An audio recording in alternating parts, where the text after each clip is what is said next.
विशाल अग्रवाल याच्यावर शाईफेक, वंदे मातरम संघटनेच्या वतीनं शाईफेक तर पोलीस व्हॅनवर शाईफेकीचा प्रयत्न। पुणे हिट अँड रन प्रकरणी बाल हक्क न्यायालयानं निकाल ठेवला राखून, तर दुपारी 4:30 वाजता देणार निकाल। पुणे पोलीस 7 दिवसांची कोठडी मागण्याची शक्यता। पुणे अपघात प्रकरणावरून आरोप आणि प्रत्यारोपांच्या फैरी, प्रत्येक गोष्टीला मतांच्या चष्म्यातून पाहणं योग्य नाही। उपमुख्यमंत्री देवेंद्र फडणवीसांची राहुल गांधींवर टीका। बाल न्याय हक्क कोर्टाकडून देण्यात आलेला न्याय हा लज्जास्पद, वेदांत अग्रवालला कठोर शिक्षा झालीच पाहिजे, अमृता फडणवीसांचं ट्विट।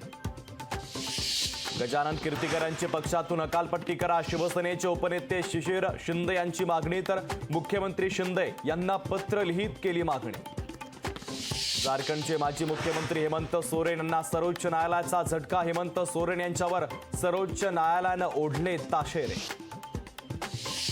भाजप लोकसभेचे उमेदवार कपिल पाटील यांच्यावर गुन्हा दाखल, पोलिसांना मतदान केंद्रावर शिवीगाळ केल्याप्रकरणी गुन्हा दाखल।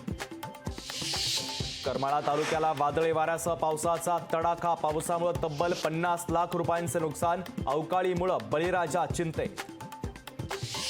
10वीचा निकाल 27 मे रोजी जाहीर होणार, तर 16,09,000 विद्यार्थ्यांना निकालाची प्रतीक्षा अखेर संपणार।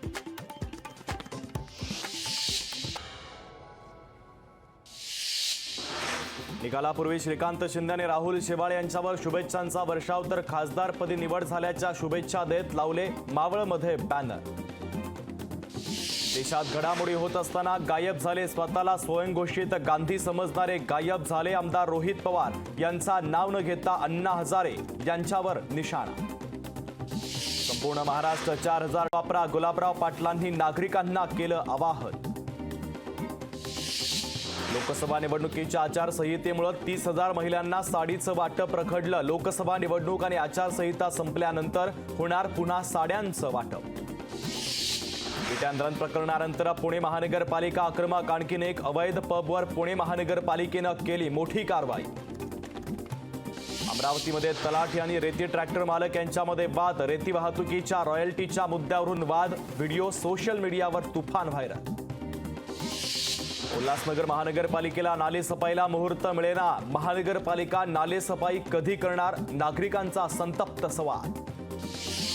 रत्नागिरीच्या लांजामध्ये वीज पुरवठा नसल्यानं टंचाईग्रस्त भागातील पाणी पुरवठा रखडला, लांजा तालुक्यातील पूर्व भागात 3 दिवस बत्ती गुल।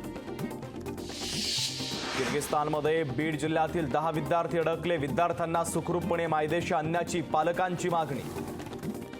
सांगलीतील शराळामध्ये भली मोठी गार पडली, शराळा येथे बिळाशी गावात पडली मोठी गार।